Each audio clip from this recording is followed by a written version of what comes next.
Fala galera, tudo bem? Professor Rafael Carlos de Sociologia da plataforma Gonçalves Dias, mais uma vez aqui com vocês, dessa vez para a gente tratar de um tema bem interessante, que é o debate sobre o desenvolvimento a partir dos anos 1990. A gente vai falar sobre como a sociologia encara esse debate a partir da década de 90 do século passado sobre o desenvolvimento no mundo, ok? E para a gente fazer isso, eu dividi a aula em 5 tópicos. Então aproveita aí esse tempinho, começo da aula, já vai aí preparando teu caderno, tua caneta, teu lápis, marca-texto, para você anotar e destacar também os conceitos mais importantes, as palavras-chave da aula de hoje e também as dicas que eu vou te passar sobre esse conteúdo, combinado? Então vou te dar um tempinho aí para você fazer isso. Pronto? Beleza, vamos lá. A gente dividiu a aula em 5 tópicos. Primeiro tópico, o panorama econômico dos anos 90. Para a gente entender esse debate sobre desenvolvimento, a gente tem que entender como acontecia, como estava, na verdade, esse panorama econômico global, lá no início da década de 90. Depois, a criação do IDH. Com certeza você já ouviu falar sobre IDH, o Índice de Desenvolvimento Humano. A gente vai entender como ele foi criado e qual a finalidade da criação do IDH. Depois, a gente vai falar da era da informação, que é essa nossa era agora, né? A gente vive numa era informacional, numa sociedade onde a informação tem um valor inestimável, é muito importante para a economia, para as relações sociais, para basicamente tudo. Vamos falar sobre isso também. Quarto tópico, o pensamento heterodoxo de Han Yong-chang, que é um pensador sul-coreano. A gente vai falar um pouco das ideias dele, ok? E para fechar, a gente vai citar a Declaração do Milênio sobre desenvolvimento. Combinado? Então vamos lá começar a nossa aula de hoje e a gente começa com o primeiro tópico, falando do panorama econômico dos anos 90. Aqui eu fiz o seguinte, eu listei para vocês características de como estava a economia global lá no início da década de 90. Aproveita, já que está tudo bem listadinho, e também copia isso no caderno, ok? Vamos comentar então um por um. Vamos lá. Primeiro, fracasso de algumas experiências neoliberais. Vocês sabem que o neoliberalismo começou a entrar em voga de verdade como política econômica a partir dos anos 70. Alguns países adotaram práticas econômicas neoliberais e conseguiram sucesso, mas outros tiveram experiências muito fracassadas nos anos 70, 80, 90. Inclusive o Brasil, no início dos anos 90, quando tentou adotar de maneira muito imediata algumas práticas econômicas neoliberais, logo ali no início da década, no governo Fernando Collor. Então esse contexto ele é bem interessante da gente perceber, que algumas experiências neoliberais foram fracassadas, não deram muito certo, causaram um índice grande de inflação, de desemprego, etc. Beleza? Aumento do desemprego e do empobrecimento também é uma característica de grande parte dos países ali no começo dos anos 90. O Brasil está incluído também, tá? Então a gente inclui o Brasil nesse pacote de desemprego, de aumento do desemprego e também do empobrecimento da população. Fim da bipolarização. O que é bipolarização? Bi, dois. Polarização, polos. Antigamente, até os anos 90, existiam dois polos, né? O polo capitalista e o polo socialista. Os Estados Unidos e a União Soviética lideravam cada um desses polos. Antigamente, a economia era bipolarizada, o mundo era bipolarizado. A partir dos anos 90, não mais. Porque houve o quê? A derrocada da União Soviética, a queda do Muro de Berlim, o fim do socialismo lá no leste europeu. E aí o capitalismo passou a ser hegemônico, passou a predominar. Passa a existir, então, aquilo que a gente chama de nova ordem mundial. A nova ordem mundial é a que sucede a bipolarização. O mundo era bipolarizado, capitalismo versus socialismo, com a derrocada da União Soviética, o fim do socialismo no leste europeu, a gente tem uma hegemonia mundial global do capitalismo. E isso é a nova ordem mundial. Industrialização crescente de países emergentes. Muitos países em desenvolvimento começaram a se industrializar. Por quê? Isso tem a ver com o neoliberalismo também. Com essa tática de industrializar países onde a mão de obra é mais barata, onde também tem mais matéria-prima acessível e, obviamente, as taxas são menores. Então, você consegue maior lucratividade em relação àquilo que é produzido. Isso começou a acontecer muito também a partir dos anos 90. Crescimento econômico coexistindo com elevados índices de concentração de renda. Então, em muitos lugares, a economia cresceu, só que não resolveu o problema da desigualdade. Pelo contrário, muitas vezes piorou. Cresceu economicamente, mas esse crescimento ficou na mão de um grupo muito pequeno da sociedade. Somente a elite, né, acabou prosperando. E a classe média, a classe trabalhadora, acabou não tendo o resultado disso no seu dia a dia, desse crescimento econômico. Então, assim, cresceu a economia, mas cresceu também a desigualdade. Cresceu a concentração de renda, o analfabetismo, a fome, a mortalidade infantil. Então, você tem esse panorama no mundo dos anos 90. É uma década que começa um pouco complicada, como você pôde perceber. E é dentro desse panorama que começa-se a se discutir de maneira mais séria estratégias para o desenvolvimento. Porque havia o crescimento econômico em alguns lugares, mas esse crescimento não era acompanhado do fim da desigualdade, ou da diminuição da concentração de renda, pelo menos, né? Pelo contrário, esse crescimento ele gerava mais desigualdade, mais concentração de renda. E isso começou a ser colocado em pauta, começou a ser colocado em debate, em discussão. Certinho? Continuando aqui, ó, mais coisas ali do panorama dos anos 90. A questão ambiental ganha relevância institucional. As pessoas e os governos, inclusive, começam a demonstrar uma preocupação maior com os impactos ambientais. Tanto é que existe uma série de conferências a partir dos anos 90. Eu vou citar duas, da década de 90. O Eco 92, que foi no Rio de Janeiro, e o Protocolo de Kyoto, em 98, lá no Japão. Então, são duas conferências importantes que discutiram questões ambientais. Avanços significativos na tecnologia da comunicação. É a década do celular, por exemplo, né? A década de popularização dos notebooks, dos computadores, da internet. Então, isso foi muito significativo na década de 90. Consolidação da era informacional, que é uma consequência desse avanço tecnológico na área de comunicação, na área de informação. E o retorno do pensamento desenvolvimentista nos países de economia periférica. O pensamento desenvolvimentista é anterior ao neoliberal. E isso acabou sendo retomado em alguns países, como no Brasil, por exemplo, durante a década de 90. Certinho? Então é sobre esse panorama, sobre essa década que a gente vai estudar e vai debater, vai analisar a aula de hoje. E aí, logo no começo da década de 90, tem a criação do IDH. Professor, o que é IDH? Índice de Desenvolvimento Humano. Copie aí. IDH, Índice de Desenvolvimento Humano. Esse índice, IDH, ele foi criado, estabelecido pelo Relatório de Desenvolvimento Humano, da ONU, certo? Então, ele foi criado nesse relatório chamado Relatório de Desenvolvimento Humano. Por isso que o nome é o quê? Índice de Desenvolvimento Humano. Em 93, o indiano Amartya Sen e o paquistanês Mahbub-ul-Haq criaram esse índice, chamado IDH, incluindo o ser humano e o seu bem-estar na avaliação do desempenho econômico de uma nação. Percebe que antes do IDH, o desenvolvimento econômico era só o crescimento da economia. Só isso. O crescimento econômico era igual ao desenvolvimento econômico. Agora não. Com esse índice, além do crescimento econômico, existe também o bem-estar das pessoas, o acesso a serviços básicos, saúde, educação, etc. Ou seja, existe agora o elemento humano, que deixou de existir ou que não existia no contexto anterior, onde o simples crescimento da economia já determinava o desenvolvimento. E não é mais bem assim. A partir do IDH passa a existir outros critérios de ordem de bem-estar social, de acesso a direitos sociais, que passam a compor esse índice, que é o IDH. Além de levar em conta a renda, o chamado PIB per capita, considera o IDH a expectativa de vida e os indicadores relacionados à educação, por exemplo, também. O IDH tem, portanto, como fundamento o desenvolvimento humano, além do desenvolvimento econômico. O desenvolvimento econômico é importante, é super importante, mas as outras coisas também são.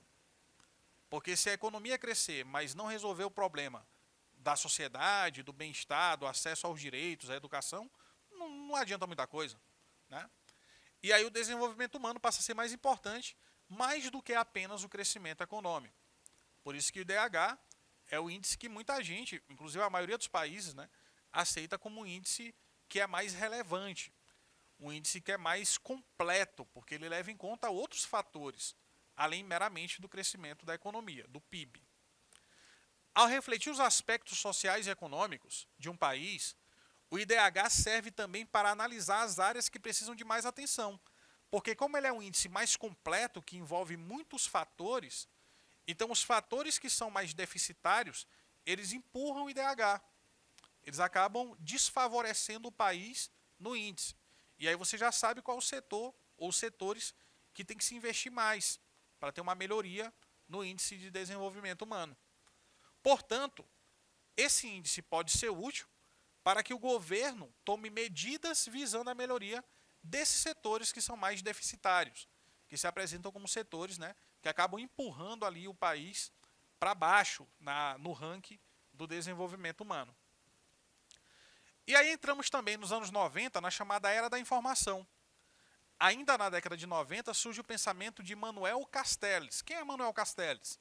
É um sociólogo espanhol que vai tentar analisar essas novas formas de sociabilidade proporcionadas pela internet, pelas redes sociais. Castells sustenta que o modo de desenvolvimento predominante no futuro não será mais baseado na indústria, mas sim no conhecimento. Olha só que legal. Ele diz que o modo de desenvolvimento predominante, a partir do futuro, né, dos anos 90 para frente, passa a ser muito mais o conhecimento do que a produção industrial. As tecnologias mais importantes seriam tecnologias relacionadas à informática, como a gente percebeu que de fato aconteceu isso, né? Pois possibilitariam a expansão do conhecimento e o aumento do fluxo das informações. As informações hoje são quase que instantâneas. Acontece uma coisa, lá no Japão você imediatamente já sabe porque está na internet. Né? Então a informação é mais rápida, é mais instantânea. A tecnologia avançou a esse ponto, né, da gente saber das coisas quase que imediatamente depois que elas acontecem em qualquer lugar do mundo. O desenvolvimento, na teoria de Castells, estaria ligado à capacidade de incentivar os avanços da tecnologia, sobretudo a tecnologia de comunicação, a tecnologia de informação e, consequentemente, valorizar o conhecimento, segundo esse pensador. E aí a gente chega numa teoria que, pouca gente estuda isso daqui, tu vai ser um privilegiado, tá certo? Que é o pensamento heterodoxo de Han Yong-Chang. Vamos chamar só de Chang para facilitar? Beleza, vamos chamar de Chang. O sul-coreano Chang é um dos mais reconhecidos economistas heterodoxos. O que é um economista heterodoxo? Primeiro? É aquele que é contrário aos princípios liberais de não intervenção do Estado na economia. Ou seja, um pensador heterodoxo, ele defende que o Estado deva intervir nas relações econômicas. Enquanto que o neoliberal é contra isso. Tá? O foco da teoria do Chang é a economia do desenvolvimento, o capitalismo, a propriedade intelectual e a produção industrial. Então percebe que ele é um capitalista, ele é um defensor do sistema capitalista, só que ao mesmo tempo ele acredita que esse sistema ele se consolida e se desenvolve com a presença do Estado, com a influência do Estado nas relações econômicas, e não a partir da autorregulação do mercado, como defende a premissa liberal, os princípios liberais e neoliberais. Chang considera o capitalismo o melhor sistema de produção e de trocas já criado pelo ser humano. Então percebe que ele é um defensor do capitalismo, ele não é um crítico do capitalismo. Ele é um crítico do liberalismo, da maneira como os liberais encaram o capitalismo, ou estabelecem como o capitalismo deve se desenvolver. Ele é um defensor do capitalismo, mas ao mesmo tempo um crítico do liberalismo, certo? Mesmo apesar de suas crises, na visão do Chang, o capitalismo é o melhor sistema de produção e de trocas já inventado, já criado pelo ser humano. Chang afirma que as estratégias de modernização e desenvolvimento adotadas pelos países desenvolvidos, pelos ricos, aconteceram sempre com intervenção efetiva do Estado na economia. Nenhum país desenvolvido no mundo, pode botar Estados Unidos, Inglaterra, qualquer um deles, segundo Chang, todos eles se desenvolveram com uma participação muito efetiva do Estado nas relações econômicas. A política econômica que orientou o desenvolvimento dessas nações mais ricas seguiu diferentes princípios de planejamento. Por exemplo, incentivo à indústria, em todos eles, todo país rico é industrializado. Nem todo país industrializado é rico, mas todo país rico, desenvolvido, ele é industrializado. Protecionismo econômico, outra característica também, a intervenção do Estado, o protecionismo na economia. O fortalecimento do Estado empenhado em garantir direitos, como saúde, educação e habitação. Ou seja, o Chang vai dizer que os países que se tornaram desenvolvidos, ricos, eles sempre tiveram suporte do Estado. Nas relações econômicas, no provimento de direitos sociais. Só que o discurso, a partir do momento que esse país se desenvolve, é outro. É o discurso de, vamos abrir o mercado, vamos garantir a iniciativa privada, a livre concorrência. Só que ele considera que esses mesmos países que adotam esse discurso, na prática não foi assim que aconteceu. Não foi assim que eles se desenvolveram. Se você analisar a história ali econômica dos países ou das nações desenvolvidas do mundo. E aí a gente chega no último tópico da aula de hoje, que é a chamada Declaração do Milênio. Perceber que os anos 90 aí foram muito complexos, né? Começou com crise econômica, com fracasso de experiências neoliberais, depois passou para a era da informática, a era da informação.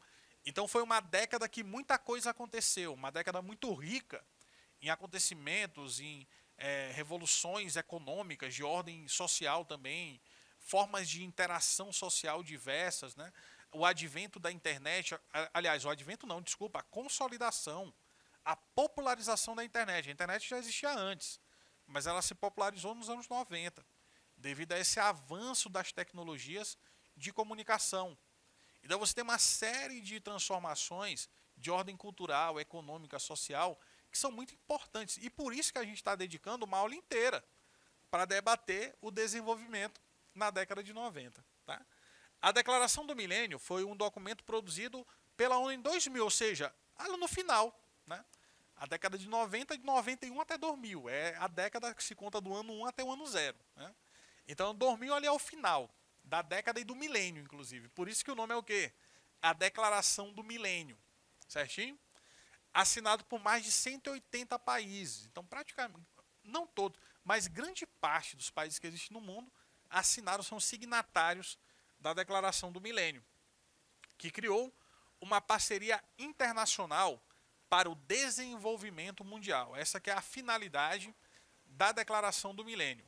Criar uma parceria internacional tendo como objetivo o desenvolvimento mundial. Esse documento, chamado Declaração do Milênio, estabeleceu vários objetivos. Atenção, hein? Anota aí, Declaração do Milênio, objetivos relativos ao desenvolvimento. Exemplos de objetivos listados na Declaração do Milênio. Vamos lá. Primeiro, eliminar a fome. Está um pouco longe de acontecer, né, jovem? Você está sabendo aí, ainda mais depois dessa crise sanitária, que gerou uma crise econômica, né, que a gente está vivendo, muitos países voltaram a listar ali no chamado mapa da fome. Então é um desafio muito grande, é um objetivo muito grande, mas que está lá estabelecido na Declaração do Milênio. Eliminar a fome. Segundo, reduzir a mortalidade infantil. Seria outro objetivo da chamada Declaração do Milênio. Promover a educação universal, o acesso universal à educação. Já que a gente vive na era da informação, na era do conhecimento, nada mais justo do que facilitar, democratizar o acesso à educação também. Preservação do meio ambiente é outro desafio muito importante a partir dos anos 90, porque como houve uma espécie de institucionalização da questão ambiental, as pautas ambientais ganharam muita repercussão, né, perante a sociedade, os líderes governamentais, etc., as organizações internacionais também. A preservação do meio ambiente acaba aparecendo aí como um dos objetivos centrais da chamada Declaração do Milênio. E com isso a gente encerra mais uma aula de sociologia. Espero que essa aula de hoje tenha sido muito boa e proveitosa para vocês. Nós debatemos muitas coisas sobre desenvolvimento lá dos anos 90, era da informação, fracassos de experiências neoliberais, a nova ordem mundial e tudo mais. Então assim a gente encerra mais uma aula.